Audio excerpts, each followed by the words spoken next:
പിതാവിനും പുത്രനും പരിശുദ്ധാത്മാവിനും സ്തുതി, ആദിയിലെ പോലെ ഇപ്പോഴും എപ്പോഴും എന്നേക്കും ആമേൻ. മരണത്തെ യൂട്യൂബ് ചാനലിലൂടെ വിശുദ്ധ കുർബാനയ്ക്ക് ഒരുക്കമാകുന്ന വചന ശുശ്രൂഷയിലൂടെ മുന്നോട്ട് പോയിരിക്കുന്ന കേട്ടുകൊണ്ടിരിക്കുന്ന പങ്കാളികളായിത്തിരിക്കുന്ന എല്ലാവർക്കും ക്രിസ്തുയേശുവിൻ്റെ നാമത്തിൽ ഒത്തിരി സ്നേഹത്തോടെ സ്നേഹവന്ദനം അറിയിക്കുന്നു. എല്ലാ നന്മകളും എല്ലാ അനുഗ്രഹങ്ങളും ദൈവം നമുക്ക് ചൊരിയട്ടെ. വാങ്ങിപ്പിന് ശേഷം വരുന്ന രണ്ടാമത്തെ ഞായറാഴ്ചയാണ് ഈ വരുന്ന ഞായറാഴ്ച. അതിൻ്റെ സന്ധ്യാവായന വിശുദ്ധ ലൂക്കോസിൻ്റെ സുവിശേഷം 17-ാം അധ്യായം 22 മുതൽ 24 വരെ വാക്യങ്ങളും, വീണ്ടും 18-ാമത്തെ അധ്യായം 1 മുതൽ 8 വരെ വാക്യങ്ങളാണ്. പ്രഭാതത്തിലെ സുവിശേഷ വായന വിശുദ്ധ ലൂക്കോസ് 18-ൻ്റെ 9 മുതൽ 17 വരെ വാക്യങ്ങളാണ്. വിശുദ്ധ കുർബാനയ്ക്ക് മുമ്പുള്ള പഴയ നിയമ വായന ഉൽപ്പത്തി പുസ്തകം 6-ാം അധ്യായം 3 മുതൽ 12 വരെ വാക്യങ്ങളാണ്. രണ്ടാമത്തെ വായന സഭാപ്രസംഗി 7-ാം അധ്യായം 1 മുതൽ 3 വരെ വാക്യങ്ങളാണ്. 12-ാമത്തെ സങ്കീർത്തനം 1 മുതൽ 9 വരെ വാക്യങ്ങളാണ് മൂന്നാമത്തെ വായന. വിശുദ്ധ കുർബാനയ്ക്ക് ലേഖനങ്ങളായിട്ട് 2 പത്രോസ് 3-ൻ്റെ 8 മുതൽ 14 വരെ വാക്യങ്ങളും, പൗലോസിൻ്റെ ലേഖനം 1 തെസ്സലോനിക്കർ 5-ൻ്റെ 1 മുതൽ 6 വരെ വചനങ്ങളുമാണ്. വിശുദ്ധ ഏവൻഗേലിയോൻ ലൂക്കോസിൻ്റെ സുവിശേഷം 11-ാം അധ്യായം 9 മുതൽ 20 വരെയുള്ള തിരുവചനങ്ങളാണ് പിതാക്കന്മാർ നമുക്ക് ധ്യാനത്തിനായിട്ട് ക്രമീകരിച്ച് തന്നിരിക്കുന്നത്. പ്രിയമുള്ളവരെ, ഈ 8 വായനകളിലൂടെയും ഒത്തിരി കാര്യങ്ങൾ ദൈവത്തിന് നമ്മളോട് സംസാരിക്കുവാനുണ്ട്. ഈ വചനങ്ങളെല്ലാം നിങ്ങൾ കുറിച്ചെടുത്ത് നിങ്ങൾ വായിച്ച് കൂടുതൽ ധ്യാനിക്കണമെന്ന് ബഹുമാന പരിസരം നിങ്ങൾ ഓർപ്പിക്കുകയാണ്. അല്പസമയം ധ്യാനിക്കാനായിട്ട് നമുക്ക് ഒരുങ്ങാം. 1 മിനിറ്റ് പ്രാർത്ഥിച്ച് നമുക്ക് ശുശ്രൂഷ ആരംഭിക്കാം. ഞങ്ങളെ അത്യധികമായി സ്നേഹിക്കുന്ന ഞങ്ങളുടെ സ്വർഗപിതാവേ, നല്ല സമയത്തിനായി നന്ദിയോടെ സ്തുതിക്കുന്നു, സ്തോത്രം ചെയ്യുന്നു, മഹത്വപ്പെടുത്തുന്നു. പരിശുദ്ധാത്മാവിനാൽ ഞങ്ങൾ നിറയ്ക്കണമേ, അഭിഷേകം ചെയ്യണമേ, തിരക്തത്താൽ കഴുകണമേ. നല്ലൊരു വിശുദ്ധി നിറഞ്ഞ ആരാധനയിൽ പങ്കുചേരുവാനും നന്മ നിറഞ്ഞ ഹൃദയത്തോടെ ദൈവത്തോട് ഉള്ള പൂർണ്ണ സ്നേഹത്തോടെ ഈ വിശുദ്ധ ആരാധനയിൽ പങ്കുചേരുവാൻ ഈ വചനങ്ങളുടെ കേൾവിയും അതിൻ്റെ ധ്യാനവും ഞങ്ങൾക്ക് സഹായകമായി തീരണമെന്ന് പ്രാർത്ഥിക്കുന്നു. വന്നുപോയിട്ടുള്ള കുറവുകൾ പോരായ്മകളെല്ലാം ക്ഷമിക്കണമെന്ന് പ്രാർത്ഥിക്കുന്നു. നാളിതുവരെ പങ്കുചേർന്ന ഓരോ പരിശുദ്ധ ബലിയും ഞങ്ങളുടെ ദൈവത്തോടുള്ള കൂട്ടായ്മയ്ക്കും നിത്യജീവൻ്റെ അവകാശത്തിനും കാരണമായി തീർന്നിട്ടുണ്ടല്ലോ. കർത്താവേ, അവിടുന്ന് ഞങ്ങൾക്ക് ആരോഗ്യവും ആയുസ്സും തരുന്ന മുറയ്ക്ക് ഈ വരുന്ന ഞായറാഴ്ചത്തെ ഈ വായനകളെല്ലാം ധ്യാനിച്ചുകൊണ്ട് ഒരു പരിശുദ്ധ ബലിയിൽ പങ്കെടുക്കുവാനും അർപ്പിക്കുവാനും കൃപ നൽകണമേ എന്ന് പ്രാർത്ഥിക്കുന്നു. എല്ലാ നന്മകളാലും എല്ലാ ഐശ്വര്യങ്ങളാലും നിറയ്ക്കണമേ. നിത്യം പിതാവും പുത്രനും പരിശുദ്ധാത്മാവുമായ സർവേശ്വര എന്നേക്കും ആമീൻ. ഹല്ലേലൂയ. പ്രിയമുള്ളവരെ, സന്ധ്യാവായനയായിട്ട് പിതാക്കന്മാർ ക്രമീകരിച്ചത് നമുക്ക് പെട്ടെന്നൊന്ന് ഓടിച്ച് പറഞ്ഞു പോകാം. ലോകാവസാനത്തെക്കുറിച്ച് പലരും പ്രവചിക്കുമെന്നാണ് യേശു പറയുന്നത്. അതൊന്നും സ്വീകരിക്കരുതെന്ന് പറയുന്നു. ലൂക്കോസിൻ്റെ സുവിശേഷം 17-ാം അധ്യായത്തിൻ്റെ 22 മുതൽ വാക്യങ്ങളാണ്. മിന്നൽ പിണർ പായുന്നത് പോലെയാണ് കർത്താവ് വരുന്നതെന്ന് എന്ന് പറഞ്ഞാൽ വലിയ പ്രകാശത്തോടു കൂടിയാണ് കർത്താവ് വരുന്നത്. അതുകൊണ്ട് കർത്താവിൻ്റെ വരവ് ആ സമയത്ത് നമുക്ക് വ്യക്തമായി കാണാൻ പറ്റും. അതുകൊണ്ട് കർത്താവ് അവിടെയാണ്, കർത്താവ് ഇവിടെയാണ് എന്ന് പറഞ്ഞ് പ്രവചിക്കുന്നവരുടെ അടുത്തേക്കൊന്നും പോകണ്ട. കർത്താവിൻ്റെ വരവ് കാത്തിരിക്കുന്നവർക്ക് വ്യക്തമായി കാണാമെന്ന് കർത്താവ് അതിലൂടെ നമ്മളോട് സംസാരിക്കുകയാണ്. രണ്ടാമത്തെ ചിന്ത അവിടെ പറയുന്നത്, നമ്മൾ മുട്ടിപ്പായി പ്രാർത്ഥിച്ചുകൊണ്ടിരിക്കണമെന്നൊരു ധ്യാനം അതിനകത്ത് നമ്മളോട് കർത്താവ് പറയുന്നുണ്ട്. കർത്താവിനോട് നമ്മൾ നമ്മുടെ ആവശ്യങ്ങളെല്ലാം കണ്ണുനീരോടെ, വേറൊരർത്ഥത്തിൽ പറഞ്ഞാൽ നമുക്ക് കിട്ടുവോളം നമ്മൾ നാണം കെട്ടുപോലും ചോദിച്ച് മടുത്തു എന്ന് പറയുന്നത് പോലെ ചോദിച്ച് വാങ്ങണമെന്നാണ് പറയുന്നത്. അങ്ങനെ ചോദിച്ച് വാങ്ങുമ്പോൾ നമുക്ക് കൃത്യമായി ദൈവം അവിടുന്ന് വലിയ കൃപ നൽകുമെന്ന് പറയുന്നു. പ്രഭാഷകൻ്റെ പുസ്തകം 35 അധ്യായത്തിൻ്റെ 17-18 വാക്യങ്ങളിൽ നമ്മളിങ്ങനെ വായിക്കുന്നുണ്ട്. അനാഥൻ്റെ പ്രാർത്ഥനയോ വിധവയുടെ പരാതികളോ അവിടുന്ന് അവഗണിക്കുകയില്ല. തൻ്റെ കണ്ണീരിന് കാരണമായവനെതിരായി വിധവ വിലപിക്കുമ്പോൾ അവളുടെ കവളിലൂടെ കണ്ണീർ ഒഴുകുകയില്ലേ? കർത്താവിന് പ്രീതികരമായി ശുശ്രൂഷ ചെയ്യുന്നവൻ സ്വീകാര്യനാണ്. അങ്ങനെ അതിൻ്റെ വിനീതൻ്റെ പ്രാർത്ഥന മേഘങ്ങൾ തുളച്ചു കയറുന്നു. അതുകൊണ്ട് പ്രിയമുള്ളവരെ, വളരെ വ്യക്തമാണ് 18-ാമത്തെ വാക്യം പറയുന്നത്, കർത്താവ് വൈകുകയോ സ്വസ്ഥനായിരിക്കുകയില്ല. അവിടുന്ന് നിർദ്ദയൻ്റെ അരക്കെട്ട് തകർക്കുകയും ജനതകളോട് പകരം വീട്ടുകയും ചെയ്യും. കർത്താവ് വൈകുകയോ സ്വസ്ഥനായിരിക്കുകയോ ഇല്ല. അതുകൊണ്ട് കർത്താവ് എന്താണ് കേൾക്കാത്തതെന്നുള്ളതല്ല ചിന്തിക്കേണ്ടത്. കർത്താവ് പ്രവർത്തിക്കുന്നതുവരെയും ഞാൻ എൻ്റെ ആവശ്യങ്ങൾ പറഞ്ഞുകൊണ്ടിരിക്കും, ഞാൻ പ്രാർത്ഥിച്ചു കൊണ്ടിരിക്കുമെന്നുള്ളതാണ് പ്രധാനപ്പെട്ട കാര്യം. ഹല്ലേലൂയ. അതുകൊണ്ട് പ്രിയമുള്ളവരെ, 2ാമത്തെ വായനയിലേക്ക് നമ്മൾ കടക്കുകയാണ്. പ്രഭാതത്തിൻ്റെ വായന വിശുദ്ധ ലൂക്കോസിൻ്റെ സുവിശേഷം 18-ാം അധ്യായം 9 മുതൽ 17 വരെ വാക്യങ്ങളാണ് അവിടെ പറയുന്നത്. പാപങ്ങൾ ഏറ്റുപറഞ്ഞ് പ്രാർത്ഥിക്കണമെന്നുള്ളതാണ് അവിടുത്തെ സൂചന. ലൂക്കോസിൻ്റെ സുവിശേഷം 18-ാം അധ്യായം 9 മുതൽ 17 വരെ വാക്യങ്ങൾ നമ്മൾ വായിക്കുമ്പോൾ ഫരിസേയനും പ്രാർത്ഥിക്കാൻ വന്നു, ചുങ്കക്കാരനും പ്രാർത്ഥിക്കാൻ വന്നു എന്നുള്ളതാണ്. ഫരിസേയൻ പ്രാർത്ഥിക്കുന്നത് താൻ നീതിമാൻ എന്നുള്ള ധാരണയിലാണ്. താൻ നീതിയോടെയാണ് എല്ലാ കാര്യങ്ങളും ചെയ്യുന്നത്. ഈ നീതിരഹിതരും അക്രമികളുമായ മനുഷ്യരെ പോലെയല്ല, വ്യഭിചാരികളുമായ മറ്റാളുകളെ പോലെയല്ല, ഈ പ്രാർത്ഥിക്കാൻ നിൽക്കുന്ന ഈ ചുങ്കക്കാരനെ പോലെയല്ല. ഞാൻ ആഴ്ചയിൽ 2 പ്രാവശ്യം ഉപവസിക്കുന്നു, ഞാൻ സമ്പാദിക്കുന്ന സകലത്തിൻ്റെ ദശാംശം കൊടുക്കുന്നു. പ്രിയമുള്ളവരെ, ഇതൊക്കെ ഒരു മാനസാന്തര അനുഭവത്തിൽ വന്ന ആളുകളുടെ മനോഭാവമാണ്. ധ്യാനം കൂടി എന്നൊക്കെ പറയുന്ന ചില വ്യക്തികളുടെ മനോഭാവമാണ്. ആ മനോഭാവത്തിൽ നിന്നുള്ള ആളുകൾ ചോദിക്കുന്നുണ്ട്, ചില പ്രൊട്ടസ്റ്റന്റുകാർ ചോദിക്കുന്നതായിട്ടുണ്ട്, ഈ നിങ്ങളുടെ അച്ഛന്മാർ ഈ കുർബാന കഴിഞ്ഞിട്ടും ഞാനോ പാപിയും ബലഹീനനുമായ ദാസൻ നിങ്ങളുടെ പ്രാർത്ഥനകളാൽ സഹായം ലഭിക്കുമാറാകട്ടെ, എന്നേക്കും ഞങ്ങൾക്ക് വേണ്ടി പ്രാർത്ഥിക്കുക എന്നൊക്കെ പറയുന്നുണ്ട്.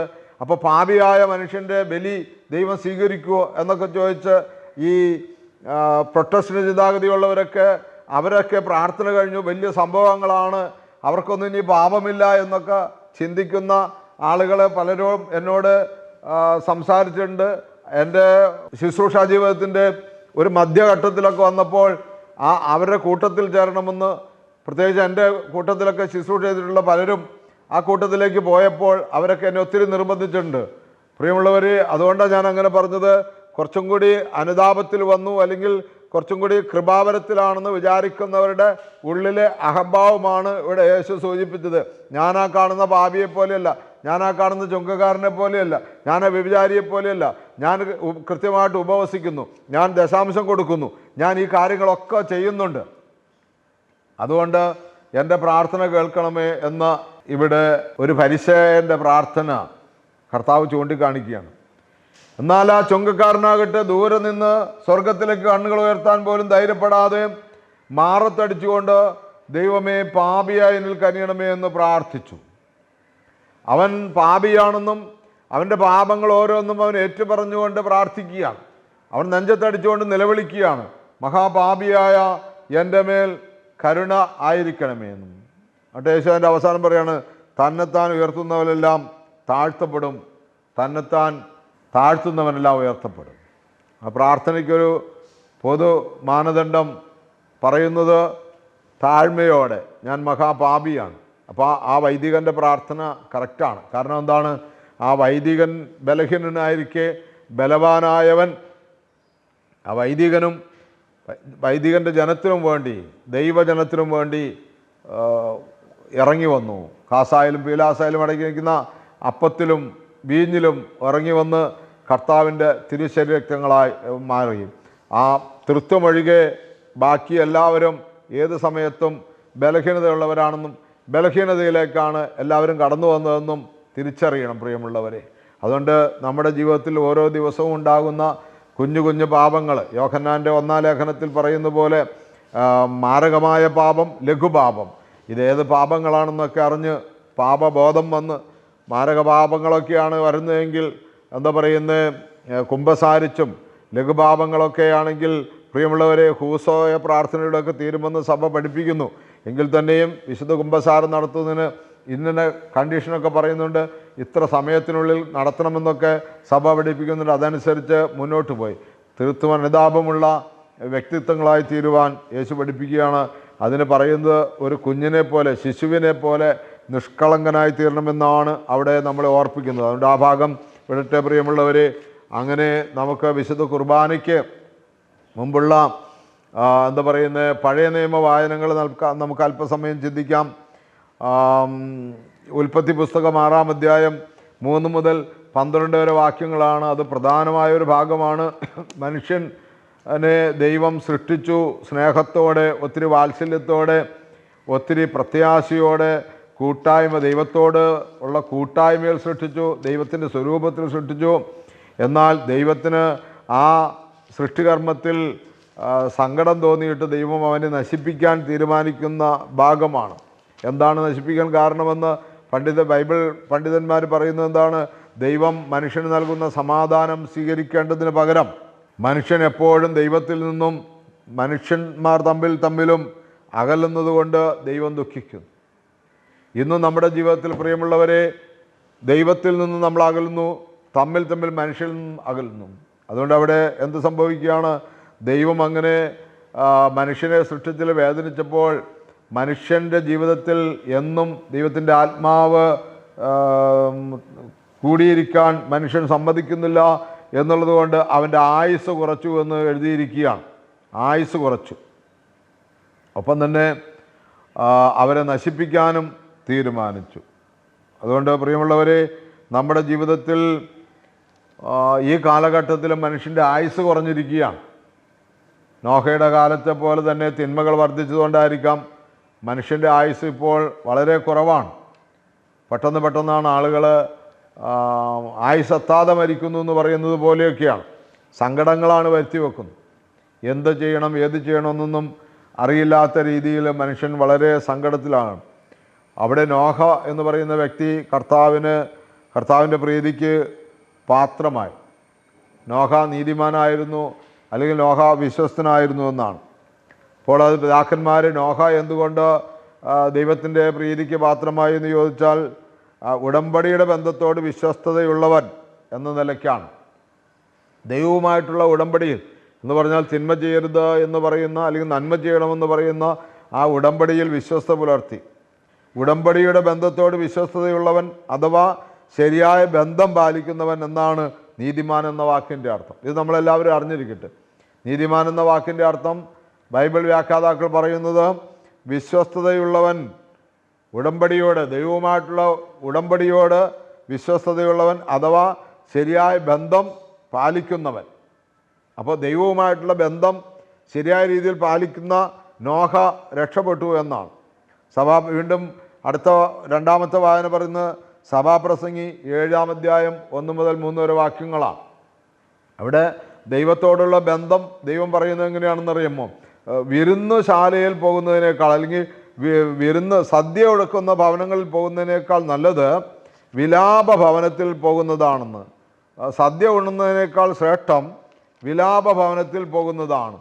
കാരണം എന്താണ്? ജീവിച്ചിരിക്കുന്നവരെല്ലാവരും ഗ്രഹിക്കും സർവരുടെയും അന്ത്യം ഇങ്ങനെയാണെന്ന്. പ്രിയമുള്ളവരെ, നമുക്ക് ചിന്തിക്കാനുള്ള ഒരു വകയാണ്. എപ്പോഴും നമ്മൾ ചിന്തിക്കുന്നത് സന്തോഷമുള്ള ഭവനത്തിൽ പോകുന്നു. വിലാപ ഭവനം അല്ലെങ്കിൽ സങ്കട ഭവനങ്ങളിൽ പോകുന്നതേ നമുക്കിഷ്ടമല്ല. സങ്കടം കേൾക്കുന്നത് തന്നെ നമുക്ക് ഭയങ്കര പ്രയാസമാണ്.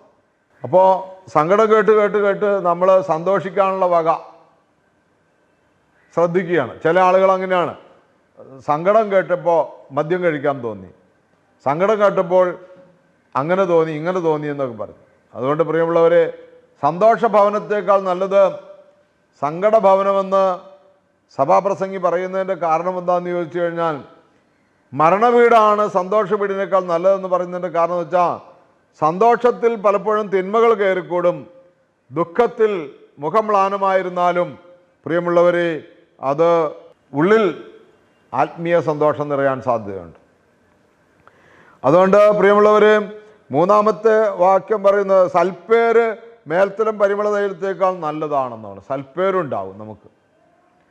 ദുഃഖിതരോടും വേദനിക്കുന്നവരോടും കൂടെ ചേർന്ന് നിന്ന് അവരെ ആശ്വസിപ്പിക്കുമ്പോൾ, അവർക്കൊരു കൈത്താങ്ങ് കൊടുക്കുമ്പോൾ സത്യത്തിൽ നമുക്ക് സന്തോഷഭവനത്തേക്കാൾ കൂടുതൽ നല്ല സൽപ്പേരുണ്ടാവും.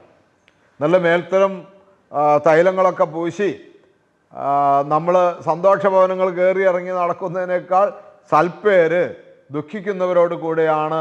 നമ്മൾ ദുഃഖിക്കുന്നവരോട് കൂടെ പങ്കുചേരുമ്പോഴാണെന്ന് തിരുവചനം നമ്മളെ പഠിപ്പിക്കുകയാണ്. ചിരിക്കുന്നതിനേക്കാൾ മേന്മ കരയുന്നതിനാണ് എന്ന് പറയുക. ചിരിക്കുന്നതിനേക്കാൾ മേന്മ കരയുന്നതിനാണ്. പ്രിയമുള്ളവരെ, കരയാൻ പറ്റുക എന്നുള്ളത് വലിയ പുണ്യമാണ്. കഴിഞ്ഞ ദിവസം ഞാനിങ്ങനെ ഒരു ചാനലിൽ ഇങ്ങനെ ഒരു വൈദികൻ പറയുന്നത് കേട്ടോ. അദ്ദേഹം പൊട്ടിയ വയനാട് ജില്ലയിൽ ആ സ്ഥലത്ത് ചൂരൽമല, മുണ്ടക്കൈ അങ്ങനെയുള്ള സ്ഥലത്ത് ഒത്തിരി ആശ്വാസ പ്രവർത്തനങ്ങളൊക്കെ ആയിട്ട് പോയപ്പോൾ അദ്ദേഹത്തിൻ്റെ തലോടൽ കൊണ്ട് ആപത്തിൽപ്പെട്ട പലരും കരഞ്ഞു എന്ന് പറയുകയാണ്. ഒത്തിരി പേര് കരഞ്ഞു എന്ന്. കാരണം അവർക്ക് കരയാൻ പറ്റാത്ത ഒരു സ്ഥിതിയിലായിരുന്നു. അപ്പോൾ അടുത്ത് നിന്നവർ ആ വൈദികനോട്, അച്ഛാ അവനെ ഒന്ന് സ്നേഹിച്ചൊന്ന് തലോടുകയൊക്കെ ചെയ്യാച്ചാ, കാരണം അവനൊന്ന് പൊട്ടിക്കരയട്ടെ, അല്ലെങ്കിൽ അവൻ വല്ലാത്ത പ്രശ്നത്തിലായി പോകുമെന്ന് പറയുന്നു. വല്ലാത്തൊരു ദുരിതത്തിൽ, മാനസിക പ്രതിസന്ധിയിലേക്ക് അവൻ പോകാൻ സാധ്യതയുണ്ട്. അപ്പോൾ അച്ഛൻ അവനെ തലോടുകയും ചുംബിക്കുകയും ചെയ്തപ്പോഴത്തേക്കും അവൻ അങ്ങനെയുള്ള വ്യക്തികൾ പൊട്ടിക്കരഞ്ഞു എന്ന് പറഞ്ഞു. നാനാജാതി മതസ്ഥരായിട്ടുള്ള ആളുകൾ പൊട്ടിക്കരഞ്ഞു എന്ന്. അതുകൊണ്ട് പ്രിയമുള്ളവർ, കരയുന്നത് മുഖം മ്ലാനമാക്കുന്നെങ്കിലും ഹൃദയത്തിന് ആശ്വാസമാകുമെന്ന് വചനം പറയുകയാണ്. അപ്പോൾ എത്ര അർത്ഥവത്തായ കാര്യങ്ങളാണ് വചനം നമ്മളെ പഠിപ്പിക്കുന്നത്. അതുകൊണ്ട് നമുക്ക് എപ്പോഴും ഇങ്ങനെ ചിരിക്കുക. ഈ മനഃശാസ്ത്രജ്ഞന്മാരൊക്കെ പറയുന്ന പോലെ ഇങ്ങനെ ചിരിച്ചുകൊണ്ടേയിരിക്കുക എന്ന് പറയുന്നതിൽ വലിയ കഥയില്ല. നല്ലതാണ്, എപ്പോഴും സന്തോഷിക്കണം. പക്ഷേ ഉള്ളിലെ സന്തോഷമാണ് പ്രധാന സന്തോഷം. ഒരാളൊരിക്കൽ പറഞ്ഞു, ഞാൻ ആരെ കണ്ടാലും ചിരിച്ചു കാണിക്കും. നമുക്കിപ്പോൾ എന്നാ മുടക്ക്? പക്ഷെ ഇങ്ങോട്ട് പണിയാൻ വന്നാൽ അത് ഏതവനാളും ഞാൻ തിരിച്ചു പണിയും. അപ്പോൾ ഈ ചിരി പുറത്തുള്ള ചിരിയല്ലേ ഉള്ളൂ. അയാളുടെ ഉള്ളിൽ ചിരിയുണ്ടോ? അയാളുടെ ഉള്ളിൽ കടുത്ത അമർഷമല്ലേ, കടുത്ത വൈരാഗ്യമല്ലേ, കടുത്ത വെറുപ്പല്ലേ? അതുകൊണ്ട് ഈ വചനം ശ്രദ്ധിക്കുക പ്രിയമുള്ളവർ. കരച്ചിൽ സങ്കടം മുഖം മ്ലാനമാക്കുമെങ്കിലും ഹൃദയത്തിന് ആശ്വാസം നൽകും. ഹല്ലേലൂയ. വീണ്ടും നമ്മൾ ആ ഭാഗം അവസാനിപ്പിക്കട്ടെ. നമ്മൾ സങ്കീർത്തന പുസ്തകത്തിലേക്ക് കടക്കുകയാണ്. സങ്കീർത്തനം 12-1 മുതൽ 9 വരെ വാക്യങ്ങളാണ്. സങ്കീർത്തന പുസ്തകം 12-ാം അധ്യായം 1 മുതൽ 9 വരെ വാക്യങ്ങൾ. ചുരുക്കി പറയട്ടെ. ഒന്നാമത്തെ വാക്യം ഇങ്ങനെയാണ്: കർത്താവെ സഹായിക്കണമേ, ദൈവഭക്തൻ ഇല്ലാതായിരിക്കുന്നു. ദാവീദിൻ്റെ സങ്കീർത്തനം എന്നാണ് പറയുന്നത്. ദൈവഭക്തൻ ഇല്ലാതെയിരിക്കുന്നു, മനുഷ്യ മക്കളിൽ വിശ്വസ്തരാരും ഇല്ലാതെയായി. എന്ന് പറഞ്ഞാൽ ദൈവത്തോട് ചേർന്ന് ഭയപ്പെട്ട് ഭൂമിയിൽ നീതി പ്രവർത്തിക്കുന്നവരാരുമില്ല എന്ന് ദാവീദ് കണ്ടെത്തിയ കാര്യമാണ് ഇവിടെ പറയുന്നത്.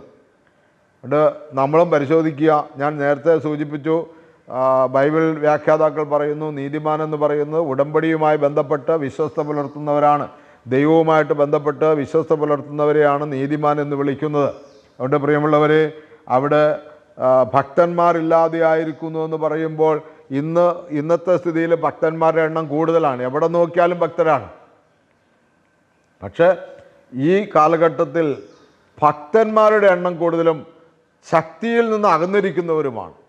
അതുകൊണ്ട് നീതി പ്രവർത്തിക്കാനായിട്ട് കഴിയുന്നില്ല. വിശ്വസ്തരും ഇല്ലാതെയായി. ദൈവത്തോട് വിശ്വസ്ത പുലർത്തുന്നവർ ഇല്ലാതെയായി. അതിൻ്റെ അവസാനത്തെ വാക്യം വായിച്ചിട്ട് ആ ഭാഗം ഞാൻ വിടുകയാണ്. അതിൻ്റെ 8-ാമത്തെ വാക്യം പറയുന്നു: ദുഷ്ടരെങ്ങും പരതി നടക്കുന്നു, മനുഷ്യപുത്രരുടെ ഇടയിൽ നീചത്വം ആദരിക്കപ്പെടുന്നു. ദുഷ്ടരെങ്ങും പരതി നടക്കുന്നു, മനുഷ്യപുത്രരുടെ ഇടയിൽ നീചത്വം ആദരിക്കപ്പെടുന്നു. എന്ത് തിന്മ കാട്ടിക്കൂട്ടിയാലും ഒരു പ്രശ്നമില്ല. മനുഷ്യനെ ആദരിക്കുന്നതിനൊന്നും ഒരു കുറവുമില്ല. ദുഷ്ടരെവിടെയാണ് തിന്മ പ്രവർത്തിക്കേണ്ടതെന്ന് അന്വേഷിച്ച് നടക്കുകയാണ്. എന്നിട്ടോ അവർ കാട്ടിക്കൂട്ടുന്ന നീചത്വത്തെ പോലും ആദരിക്കപ്പെടുന്നു. ഇതൊക്കെ എങ്ങനെ കണ്ട് സഹിച്ചു നിൽക്കാൻ പറ്റും എന്നുള്ളതാണ് ഇന്നത്തെ ഒരു ചോദ്യം. അതുകൊണ്ട് പ്രിയമുള്ളവർ, വലിയ വില കൊടുത്താണെങ്കിലും നമ്മൾ ദൈവസന്നിധിയിൽ നീതിക്ക് വേണ്ടി നിൽക്കണം. 5-ാമത്തെ വാക്യം ഇങ്ങനെ പറയുന്നു: കർത്താവ് അരുളി ചെയ്യുന്നു, ദരിദ്രർ ചൂഷണം ചെയ്യപ്പെടുന്നു, പാവപ്പെട്ടവർ നെടുവീർപ്പെടുന്നു, അതിനാൽ അവർ ആശിക്കുന്ന അഭയം ഞാൻ അവർക്ക് നൽകും. നീചത്വം ആദരിക്കപ്പെടുന്നത് കൊണ്ടും ദുഷ്ടരെങ്ങും പരതി കിടക്കുന്നത് കൊണ്ടും ദരിദ്രരുണ്ടാകുന്നു, ചൂഷണം ചെയ്യപ്പെടുന്നു, പാവപ്പെട്ടവരൊക്കെ നെടുവീർപ്പെടുന്നു. പാവപ്പെട്ടവൻ എന്ന് പറഞ്ഞാൽ നീതിമാൻ നെടുവീർപ്പെടുന്നു. പക്ഷെ ദൈവം അവരാഗ്രഹിക്കുന്ന ആശിക്കുന്ന അഭയം അവർക്ക് നൽകുമെന്ന് പറയും. പ്രത്യാശയുടെ വാക്കുകളാണ് പ്രിയമുള്ളവരെ. നമുക്ക് പെട്ടെന്ന് ദൈവസന്നിധിയിൽ നമ്മളെ തന്നെ പൂർണ്ണമായി സമർപ്പിക്കാം. വിശുദ്ധ കുർബാനയുടെ ഭാഗത്തേക്ക് നമുക്ക് പെട്ടെന്ന് കടന്നു പോകാം. ഒന്നാമത്തെ ലേഖനം, കുർബാനയ്ക്കുമുള്ള ലേഖനങ്ങൾ, പത്രോസിലയുടെ 2-ാമത്തെ ലേഖനം, അതിൻ്റെ 3-ാം അധ്യായത്തിൻ്റെ 8 മുതൽ 14 വരെ വാക്യങ്ങളാണ്. നമുക്ക് അത് ഏറെ ശ്രദ്ധയോടെ ഒന്ന് പരിശോധിക്കാം. 3-ാം അധ്യായത്തിൻ്റെ 8 മുതൽ 14 വരെ വാക്യങ്ങൾ. അത് വളരെ വ്യക്തമാണ്. കർത്താവിൻ്റെ മുൻപിൽ ഒരു ദിവസം 1000 വർഷങ്ങൾ പോലെയും 1000 വർഷങ്ങൾ ഒരു ദിവസം പോലെയുമാണെന്ന കാര്യം നിങ്ങൾ വിസ്മരിക്കരുത്. കാരണം മനുഷ്യർ പറഞ്ഞു ദൈവമൊന്നും വരില്ല, യേശുവൊന്നും വരില്ല, യേശുവൊക്കെ വരുമെന്ന് എത്രയോ കൊല്ലം മുമ്പ് പറഞ്ഞു, എന്നിട്ട് ഇതുവരെയും വന്നിട്ടില്ലല്ലോ എന്ന് പറഞ്ഞുകൊണ്ടിരിക്കണം. യേശു വരും, പെട്ടെന്ന് വരും, കാലത്തിൻ്റെ അടയാളങ്ങളുണ്ട്, മാതാവ് വെളിപ്പെടുത്തിയിട്ടുണ്ട്, കാലത്തിൻ്റെ അടയാളങ്ങൾ ഇന്ന് അതാണ് സൂചിപ്പിക്കുന്നത് എന്നൊക്കെ പ്രസംഗിച്ചാലും ഈ പ്രസംഗിക്കുന്നവൻ വെറുതെ തൊണ്ടപൊട്ടാന്നുള്ളതല്ലാതെ ഭൂരിപക്ഷം മനുഷ്യരുടെയും ചിന്തകളിലേക്ക് അത് കയറി കർത്താവ് വരും, അവനെ എതിരേൽക്കണമെന്നുള്ള ചിന്ത ഇന്നും വെക്കുന്നില്ല. അതുകൊണ്ട് പത്രോസ്ലീഗ അന്നത്തുള്ള മനുഷ്യൻ്റെ ചിന്ത ഇന്നും ഉള്ളതുകൊണ്ട് ഇന്നും നമ്മൾ വായിച്ച് ധ്യാനിക്കണം. അന്നത്തെ മനുഷ്യനോട് പറഞ്ഞു, ഇന്നത്തെ മനുഷ്യനോട് പരിശുദ്ധാത്മാവ് പറയുന്നു, കർത്താവിൻ്റെ മുമ്പിൽ ഒരു ദിവസം 1000 വർഷങ്ങൾ പോലെയും 1000 വർഷങ്ങൾ ഒരു ദിവസം പോലെയുമാണ് എന്ന കാര്യം നിങ്ങൾ വിസ്മരിക്കരുത്.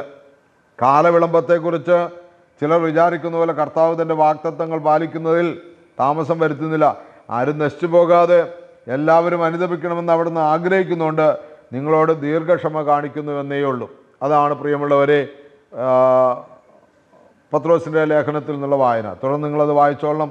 അതുകൊണ്ട് വിശുദ്ധിയോടും ദൈവഭക്തിയോടും കൂടെ ജീവിക്കുന്നതിൽ നിങ്ങൾ എത്ര ശുഷ്കാന്തിയുള്ളവരായിരിക്കണമെന്ന് പറയുകയാണ്. ആകാശം വലിയ ശബ്ദത്തോടെ അപ്രത്യക്ഷമാകും, മൂലപദാർത്ഥങ്ങൾ എരിഞ്ഞ ചാമ്പലാകും, ഭൂമിയും അതിലുള്ള സമസ്തവും കത്തി നശിക്കും. ഇവയെല്ലാം നശ്വരമാകയാൽ വിശുദ്ധിയോടും ദൈവഭക്തിയോടും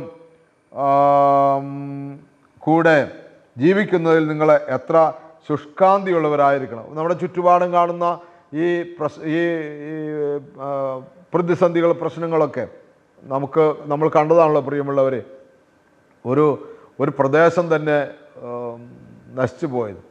ഈ ഭൂമിയൊക്കെ ഇന്ന് കാണുന്ന പോലെയല്ലല്ലോ ഗവേഷകർ കണ്ടെത്തുന്നത്. പണ്ട് ഇത് വെള്ളമായിരുന്നു, പിന്നെ അവിടെ കരിയായി, ഇന്ന ഭാഗം ഇന്ന സ്ഥലത്ത് ഉണ്ടായിരുന്നു, പിന്നെ അവിടെ ഇപ്പോൾ ഇല്ല എന്നൊക്കെ പറഞ്ഞത് നമുക്ക് കാണുമ്പോൾ ഇതിൻ്റെ ഒരു ആമുഖമാണ് പ്രിയമുള്ളവരെ.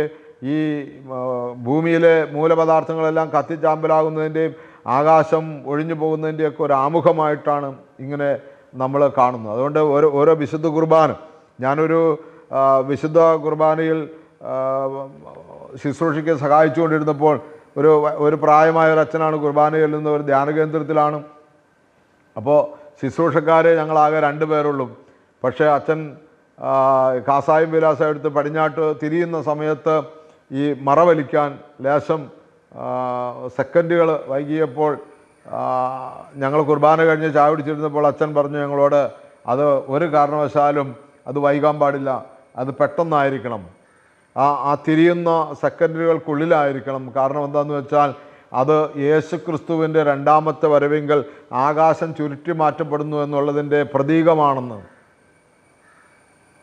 ആകാശം ചുരുട്ടി മാറ്റപ്പെട്ടു ക്രിസ്തുവിനെ നേരിട്ട് കാണുന്നതിൻ്റെ പ്രതീകമാണ് എന്ന് പറയുകയാണ്. പ്രിയമുള്ളവരെ, അത്രമാത്രം ക്രിസ്തുവിൻ്റെ 2ാമത്തെ വരവിനെ ത്വരിതപ്പെടുത്തുന്ന രീതിയിലുള്ള ഒരു വിശ്വാസത്തോടെ, ഒരു പ്രതീകത്തോടെ പരിശുദ്ധ സഭയിൽ ഓരോ വിശുദ്ധ കുർബാനയും സംബന്ധിക്കുമ്പോൾ നമ്മുടെ എല്ലാം മനോഭാവം എന്താണെന്ന് നമ്മൾ ശ്രദ്ധിക്കണം. ആ വൈദികൻ അത് പറഞ്ഞതിന് ശേഷം ഞാൻ എന്നും മറവലിക്കുമ്പോഴും ആ ഭാഗത്ത് വരുമ്പോൾ ഞാൻ പെട്ടെന്ന് ആ കാര്യം ഓർക്കും.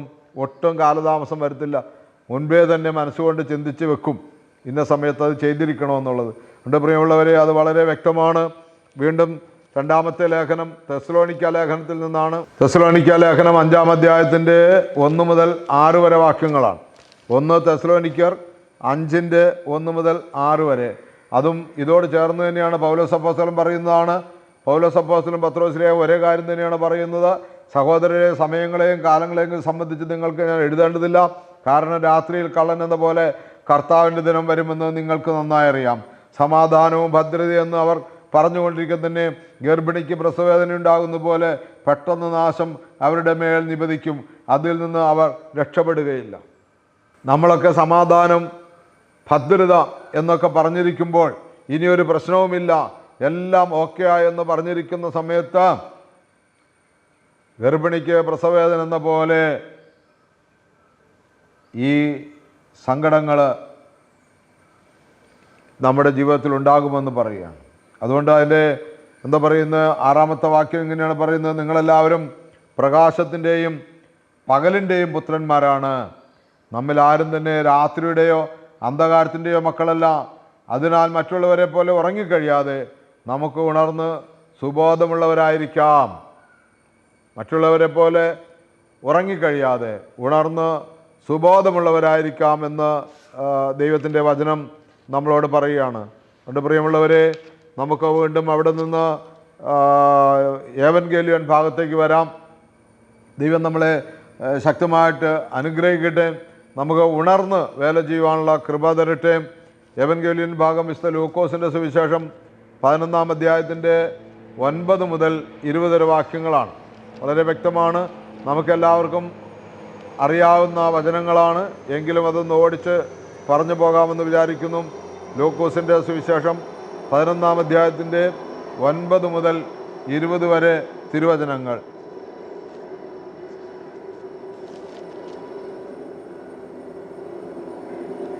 ഞാൻ നിങ്ങളോട് പറയുന്നു, ചോദിക്കുവിൻ നിങ്ങൾക്ക് ലഭിക്കും, അന്വേഷിക്കുവിൻ നിങ്ങൾ കണ്ടെത്തും, മുട്ടുവിൻ നിങ്ങൾക്ക് തുറന്നു കിട്ടും. എന്തെന്നാൽ ചോദിക്കുന്ന ഏവനും ലഭിക്കുന്നു, അന്വേഷിക്കുന്നവൻ കണ്ടെത്തുന്നു, മുട്ടുന്നവന് തുറന്നു കിട്ടുകയും ചെയ്യുന്നു. നിങ്ങളിൽ ഏതൊരു പിതാവാണ് മകൻ മീൻ ചോദിച്ചാൽ പകരം പാമ്പിനെ കൊടുക്കുക, മുട്ട ചോദിച്ചാൽ പകരം തേളിനെ കൊടുക്കുക? മക്കൾക്ക് നല്ല ദാനങ്ങൾ നൽകാൻ ദുഷ്ടരായ നിങ്ങൾക്കറിയാമെങ്കിൽ സ്വർഗസ്ഥനായ പിതാവ് തന്നോട് ചോദിക്കുന്നവർക്ക് എത്രയധികമായി പരിശുദ്ധാത്മാവിനെ നൽകുകയില്ല. ഒന്നാമത്തെ ചിന്ത അതാണ്. നാം ദൈവസന്നിധിയിൽ മുട്ടിപ്പായി പ്രാർത്ഥിക്കണം. ദൈവമേ, ഈ പറഞ്ഞ കാര്യങ്ങളെല്ലാം എനിക്ക് ജീവിക്കാൻ, ഈ പറഞ്ഞ കാര്യങ്ങളെല്ലാം എൻ്റെ ജീവിതത്തിൽ അനുഗ്രഹമായി തീരുവാൻ അവിടുത്തെ പരിശുദ്ധാത്മാവിനെ ധാരാളമായി നൽകണമേ എന്ന് പ്രാർത്ഥിക്കണം. മീൻ ചോദിച്ചാൽ പാമ്പിനെ കൊടുക്കുമോ, മുട്ട ചോദിച്ചാൽ തേളിനെ കൊടുക്കുമോ എന്ന് കർത്താവ് ചോദിക്കുകയാണ്. ദുഷ്ടരായ നിങ്ങൾക്ക് നല്ല ദാനങ്ങളെ കൊടുക്കാൻ, നിങ്ങളുടെ മക്കൾക്ക് നല്ല ദാനങ്ങളെ കൊടുക്കാൻ അറിയാമെങ്കിൽ, കഴിയുമെങ്കിൽ സ്വർഗസ്ഥനായ പിതാവിനോട് ചോദിക്കുന്നവർക്ക് എത്രയധികമായി പരിശുദ്ധാത്മാവിനെ നൽകുകയില്ല. അതുകൊണ്ട് പ്രിയമുള്ളവർ, നല്ലൊരു ജീവിതം നയിക്കുവാൻ പരിശുദ്ധാത്മാവിന് വേണ്ടി നമ്മൾ പ്രാർത്ഥിക്കണം. അത് തന്നെ നമ്മൾ ചിന്തിക്കേണ്ടത് നശ്വരമായ കാര്യങ്ങളെക്കുറിച്ച് ചിന്തിക്കാതെ അനശ്വരമായ കാര്യങ്ങൾ, പരിശുദ്ധാത്മാവിൻ്റെ കൃപകളിൽ ജീവിക്കുവാൻ വേണ്ടി നമ്മൾ പ്രാർത്ഥിക്കുമ്പോൾ ബാക്കി കാര്യങ്ങളെല്ലാം നമുക്ക് കൃത്യമായി അവിടെ നിന്ന് നൽകുമെന്നുള്ളതാണ് സത്യം. എൻ്റെ പ്രിയമുള്ളവരെ ഓർക്കുക, രണ്ടാമത്തെ ആ ഭാഗത്തിൻ്റെ അടുത്ത ഭാഗം പറയുന്നത് ഇങ്ങനെയാണ്. അതിൻ്റെ 14 മുതൽ വാക്യങ്ങൾ നമ്മൾ വായിക്കുമ്പോൾ യേശുവും ഊമനായ ഒരാളെ സുഖപ്പെടുത്തുകയാണ്. അയാളിൽ നിന്ന് പിശാച് പുറത്തു പോവുകയാണ്. ആ ഊമൻ സംസാരിക്കുകയാണ്. ജനങ്ങളെല്ലാം അത്ഭുതപ്പെട്ട് നിൽക്കുകയാണ്. അപ്പോൾ അവരിൽ ചിലർ വന്നിട്ട് പറയുകയാണ്, ഇവൻ പിശാചുക്കളുടെ തലവനായ ബേൽസെബൂലിനെ കൊണ്ടാണ് പിശാചുക്കളെ ബഹിഷ്കരിക്കുന്നത്. പിശാചുക്കളുടെ തലവൻ ആയ ബേൽസെബൂവിനെ കൊണ്ടാണ്. ബേൽസെബൂവ് എന്ന് പറഞ്ഞാൽ ഒരു വിഗ്രഹാരാധനയുമായി ബന്ധപ്പെട്ട ഒരു ദേവനാണ്. രാജാക്കന്മാരുടെ പുസ്തകത്തിൽ നമ്മളത് വായിക്കുന്നുണ്ട്. ആ ദേവനെ കൊണ്ടാണ് ഇത് ചെയ്യിക്കുന്നതെന്ന് പറയുകയാണ്. അപ്പോൾ യേശു പറയുകയാണ്,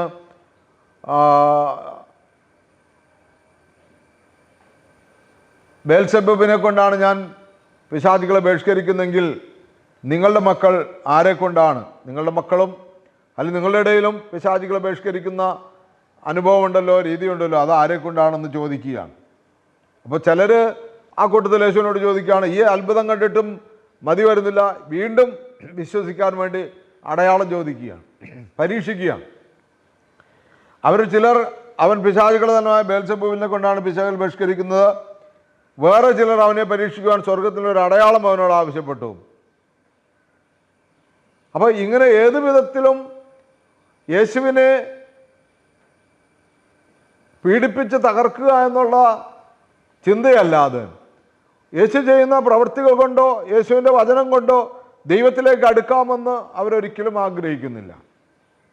പിശാചുക്കളുടെ തലവനെ കൊണ്ടാണ് ഞാൻ ബഹിഷ്കരിക്കുന്നതെങ്കിൽ നിങ്ങളുടെ പുത്രന്മാർ ആരെ കൊണ്ടാണ് അവയെ ബഹിഷ്കരിക്കുന്നത്? അതുകൊണ്ട് അവർ നിങ്ങളുടെ വിധികർത്താക്കളായിരിക്കും. എന്നാൽ ദൈവകരം കൊണ്ടാണ് ഞാൻ പിശാചുക്കളെ പുറത്താക്കുന്നതെങ്കിൽ ദൈവരാജ്യം നിങ്ങളുടെ ഇടയിൽ വന്നു കഴിഞ്ഞിരിക്കുന്നു. പ്രിയമുള്ളവരെ, പുറപ്പാട് പുസ്തകം നമ്മൾ വായിക്കുമ്പോൾ അതിൻ്റെ 8-ാം അധ്യായം 15 മുതൽ 19 വരെ വാക്യങ്ങൾ നമ്മൾ വായിക്കുമ്പോൾ ഇങ്ങനെയൊരു ഭാഗത്ത് നമ്മൾ കാണുന്നു. ഈജിപ്തിൽ ഫറവോയുടെ സന്നിധിയിൽ മോശ നിൽക്കുകയാണ്. എന്താണ് അവിടെ സംഭവിക്കുന്നത്? ഫറവോയുടെ ഹൃദയകാഠിന്യം കൊണ്ട് ദൈവം അവിടെ മോശയുടെ വടി ഉയർത്തി, ആ വടിയിലൂടെ പേൻ നിറഞ്ഞു. അവിടെ ഒത്തിരി പേൻ നിറഞ്ഞു. ആ സകലം എല്ലാ നാടും പേനുകൊണ്ട് നിറഞ്ഞു. അപ്പോൾ മോശയുടെ വടിയിൽ നിന്ന് പേൻ നിറഞ്ഞപ്പോൾ ഫറവോ മന്ത്രവാദികളോട് പറഞ്ഞു, ഈ പേനിനെയെല്ലാം മാറ്റാൻ. ഈജിപ്തിലെ പൂഴി മുഴുവൻ പേനായി തീർന്നു. പുറപ്പാട് പുസ്തകം 8-ാം അധ്യായത്തിൻ്റെ 17-ാമത്തെ വാക്യം. മന്ത്രവാദികളും തങ്ങളുടെ മാന്ത്രിക വിദ്യയാൽ പേൻ പുറപ്പെടുവിക്കാൻ ശ്രമിച്ചു, എന്നാൽ സാധിച്ചില്ല. മനുഷ്യരുടെയും മൃഗങ്ങളുടെയും മേൽ പേൻ നിറഞ്ഞു നിന്നു. അപ്പോൾ മന്ത്രവാദികൾ ഫറവോയോട് പറഞ്ഞു, ഇവിടെ ദൈവകരം പ്രവർത്തിക്കുന്നു, ഇവിടെ ദൈവകരം പ്രവർത്തിക്കുന്നു. എങ്കിലും കർത്താവ് മുൻകൂട്ടി അറിയിച്ചതുപോലെ ഫറവോ കഠിന ഹൃദയനായി നിലകൊണ്ടു, അവൻ അവരുടെ വാക്ക് ശ്രദ്ധിച്ചില്ല. പ്രിയമുള്ളവരെ, ഈജിപ്തിലെ മന്ത്രവാദികൾക്ക് പോലും മനസ്സിലായി മോശയിലൂടെ പ്രവർത്തിക്കുന്നത് ദൈവത്തിൻ്റെ കരമാണെന്ന്. എന്നാൽ ദൈവജനമായ ഇസ്രായേലിന് മനസ്സിലാകുന്നില്ല യേശു ക്രിസ്തുവിലൂടെ പ്രവർത്തിക്കുന്നത് ദൈവകരമാണെന്ന്. അവർ ചുമ്മാ പറയുകയാണ്, നീ ബേൽസെബൂബിനെ കൊണ്ടാണ് ഇതൊക്കെ ചെയ്യുന്നതെന്നും. പ്രിയമുള്ളവരെ, ഇതൊക്കെ ചുമ്മാ പറഞ്ഞിങ്ങനെ നടന്നാൽ മതിയോ? ചുമ്മാ പറഞ്ഞ് നടന്ന് ഒരു കുർബാനയ്ക്ക് വന്നാൽ മതിയോ? ചുമ്മാ തോന്നുമ്പോൾ നേരത്ത് വന്നാൽ മതിയോ? മധ്യസ്ഥ പ്രാർത്ഥനയുടെ സമയത്ത് വന്നാൽ മതിയോ? എപ്പോഴെങ്കിലും വന്ന് എപ്പോഴെങ്കിലും എഴുന്നേറ്റ് പോയാൽ മതിയോ? വിശുദ്ധ കുർബാന കൊടുക്കുന്ന സമയത്തും പ്രസംഗ സമയത്തൊക്കെ പള്ളിയിൽ നിന്ന് പുറത്തേക്ക് ഇറങ്ങിപ്പോയി തിണ്ണയിലൊക്കെ ചെന്നിരുന്നാൽ മതിയോ? ഇതിനെയൊക്കെ ഇങ്ങനെ മറുതലിച്ച് ജീവിച്ച് എത്ര കാലം പോകാൻ പറ്റും? ഈജിപ്തിലെ മന്ത്രവാദികളായ ആളുകളുടെ വിശ്വാസം പോലും ദൈവജനമായ ഇസ്രായേലിനുണ്ടായില്ല. അതുകൊണ്ട് പ്രിയമുള്ളവരെ, പരിശോധിക്കുക. കർത്താവ് പറഞ്ഞു, ഞാൻ ദൈവകരം കൊണ്ടാണ് ഇത് പ്രവർത്തിക്കുന്നതെങ്കിൽ നിങ്ങൾ സൂക്ഷിച്ചുകൊള്ളുക, ദൈവരാജ്യം വന്നു കഴിഞ്ഞു, ദൈവരാജ്യം വന്നു കഴിഞ്ഞു. എൻ്റെ പ്രിയമുള്ളവരെ, നമുക്ക് നമ്മളെ തന്നെ പൂർണ്ണമായി സമർപ്പിക്കാം. ദൈവരാജ്യത്തിൻ്റെ അനുഭവമുള്ള ഒരു വിശുദ്ധ ബലിയിൽ പങ്കെടുക്കുവാൻ ദൈവമേ സഹായിക്കണമെന്ന് പ്രാർത്ഥിക്കാം. ഓരോ ബലി കഴിയുമ്പോഴും ഒരു ദൈവരാജ്യ അനുഭവം സ്വർഗത്തിലെ പോലെ ഭൂമിയിലുമാകണമേ എന്ന് കർത്താവ് നമ്മളെ പ്രാർത്ഥിക്കാൻ പഠിപ്പിച്ച ആ പ്രാർത്ഥന നമ്മുടെ ജീവിതത്തിൽ അനുഭവവേദ്യമാകുന്ന ഒരു കുർബാന, ഒരു ബലി നമുക്ക് സാധിക്കട്ടെ എന്ന് പ്രാർത്ഥിക്കാം. അല്ലെങ്കിൽ മറുതലിച്ചാൽ നമ്മൾ ഒരുപാട് വില കൊടുക്കേണ്ടി വരും, ഒരുപാട് വില കൊടുക്കേണ്ടി വരും. എന്നിട്ട് നമുക്ക് നമ്മളെ തന്നെ പൂർണ്ണമായി സമർപ്പിക്കാം. ഒരു വിശുദ്ധ ആരാധനയിൽ പങ്കെടുക്കുവാൻ നാഥ ഞങ്ങളെ സഹായിക്കണമേ. ഈ നിമിഷം മുതൽ ആരാധനയ്ക്കായി ഒരുങ്ങുവാൻ ഞങ്ങളെ സഹായിക്കണമേ. എന്തെല്ലാം തിരക്കുകൾ ജീവിതത്തിലുണ്ടായാലും അതെല്ലാം മാറ്റിവെച്ച് വിശുദ്ധ കുർബാനയ്ക്ക് സമയമെടുത്ത് ഒരുങ്ങി അതിൻ്റെ പ്രാർത്ഥനകളെല്ലാം പ്രാർത്ഥിച്ച് വായിക്കേണ്ട വേദപുസ്തക വചനങ്ങളെല്ലാം വായിച്ച് ധ്യാനിച്ച് വിശുദ്ധ ആരാധനയിൽ പങ്കെടുക്കുവാൻ കൃപ നൽകണമേ എന്ന് പ്രാർത്ഥിക്കുന്നു. അതിനുള്ള സാഹചര്യങ്ങളും സമയങ്ങളും ഒരുക്കി തരണമേ. എല്ലാ ആപത്തുകളിൽ നിന്നും എല്ലാ അനർത്ഥങ്ങളിൽ നിന്നും കാത്തു പരിപാലിക്കണമേ. എല്ലാ നന്മയും എല്ലാ അനുഗ്രഹങ്ങളും ഞങ്ങൾക്ക് അവിടുന്ന് പ്രദാനം ചെയ്തിരിക്കുന്നു, വാഗ്ദാനം ചെയ്തിരിക്കുന്നു. ആ വാഗ്ദാനത്തെ പ്രാപിക്കുവാൻ ശക്തിയും ബലവും നൽകണമേ. നിത്യപിതാവും പുത്രനും പരിശുദ്ധാത്മാവുമായ സർവേശ്വരായ എന്നേക്കും ആമീൻ. Hallelujah, hallelujah. ദൈവമേ നന്ദി. പ്രിയമുള്ളവരെ, ഈ ശുശ്രൂഷയിൽ പങ്കുചേരുന്ന നിങ്ങൾ ഇത് അനേകർക്ക് വിശുദ്ധ കുർബാനയ്ക്ക് ഒരുക്കമാകാവുന്ന ഒരു സ്തുത്യർഹമായ ഒരു സേവനമാകിയാൽ ഇത് അനേകരിലേക്ക് എത്തിക്കുവാൻ നിങ്ങളുടെ പങ്കാളിത്തം ഉണ്ടാകണമെന്ന് ഓർപ്പിച്ചുകൊണ്ട് നിർത്തുന്നു. ദൈവത്തിൻ്റെ അതിപരിശുദ്ധ നാമം മാത്രം മഹത്വപ്പെടുമാറാകട്ടെ.